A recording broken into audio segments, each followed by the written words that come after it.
inch wave in it, in the vein, down in the earth.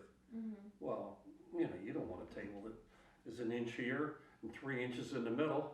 Everything will roll off of it.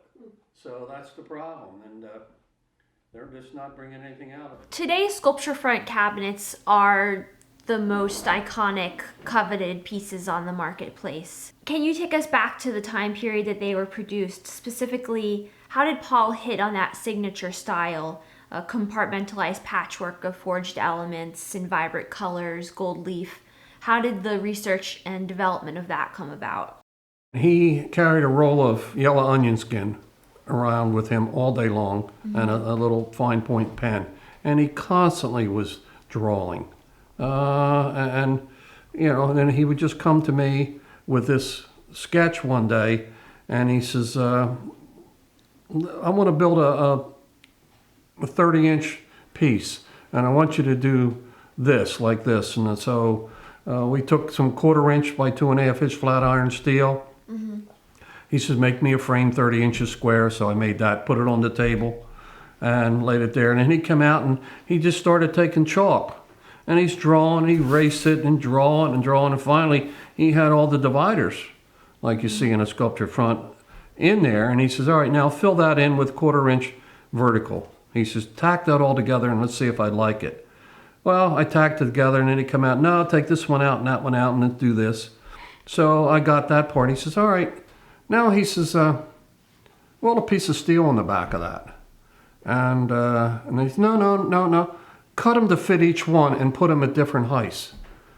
Okay. So I'd cut them and put them all in, tack them all in. He come in. Okay. All right. Well, weld it up tight now. And so I did that.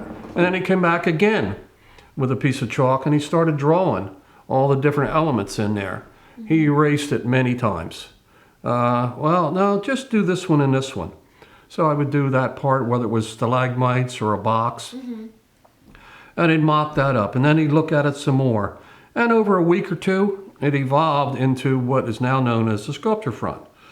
So we did one, and then he gave it to Cool, who was the guy that did all the finishing. And then he played with colors, and he liked it. And then he put it in the New Hope showroom down on Waterloo Street. The first one went there. It was only there for about 4 or 5 months. And they sold it. They sold it the first weekend. Wow. It was like somebody walked in and, oh, I love it. I think it's great. I have to have it. He had, I think, $300 on it or something like that. It's around what it was. And so that Monday morning, he had a sketch of a big one. And it was a big vertical, about 3 feet wide, 8 feet tall. And it was just about the time that he was getting into New York, into America House. He knew Mrs. Webb, that owned America House, because from past thing. And so he knew that if he took that sketch in, she would probably let him bring it into New York. So we made a big one. And I think it's on some of the... It was a screen, right? It's a screen, yeah, Okay. a freestanding screen. But it was made with 4-inch thick material instead of 2.5. And the scale of all the pieces got bigger.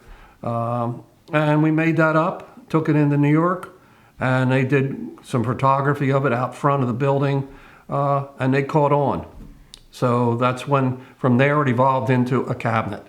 And he thought, wow, I can take this into many directions, which is what he did. And So the screen happened first, and then the screen happened. followed. The screen happened, and then we started making sculpture fronts. He always liked to do the big ones because he could get more money for it rather than a little one. So that was really the main reason. And then from there, they just evolved in any size anybody wanted, and we just made it all happen. Were there any other people at the America House show making furniture in metal? No, And not to that scale. There were okay. smaller little collages and stuff like that in much smaller scale. To my remembrance of being in there, I don't remember seeing anybody with any big furniture of consequence. How long did it take to make a sculpture front cabinet? Once we got with the program, I could basically make a cabinet and have it hinged in about 5 days if I worked at it every day, all day long. And then it would be handed off to Cool, who did the coloring. And then from there it would be put in the showroom. There's usually always one in the showroom because he could sell a big cabinet, he could sell a small cabinet, or, well, I don't have this much room. I can only handle a 6-footer, so he would design a 6-footer. But the 8-footers are really the biggest ones, and they were the most prolific out of them all. Yeah. How many do you think were made? In various sizes, I've been asked this before, but I'm going to say between 50 and 75, maybe plus or minus, but I don't think less than 50. And there was just single doors. There were some that were over 10 feet long with slate tops on them. Again, whatever the customer kind of wanted, he would go with the flow. And once he started producing pieces to be retailed by Directional, did you continue to make the sculpture front cabinets and custom studio pieces? Yeah, there were 2 divisions. Studio always stayed studio, where all the research and development was done and all the studio pieces were built. And then the Directional pieces came along. He wanted to grow, Phil did not. So basically, we designed 6 coffee tables for Directional, P11 through 16. They were all small, they were all inexpensive. All of them were glass tops. And they were originally built for the High Point market every spring. And so we made the first 6 up. I drove all night long to get them there so they could go on the floor. And they were never put on the floor. And Paul found out they were never put on the floor. So B.G. Messberg, who owned Directional at the time, Paul went into New York and, you can't do this to me, but I did all this, I did what you asked me to. So B.G. says, all right, we'll bring them in here and we'll put them on the floor.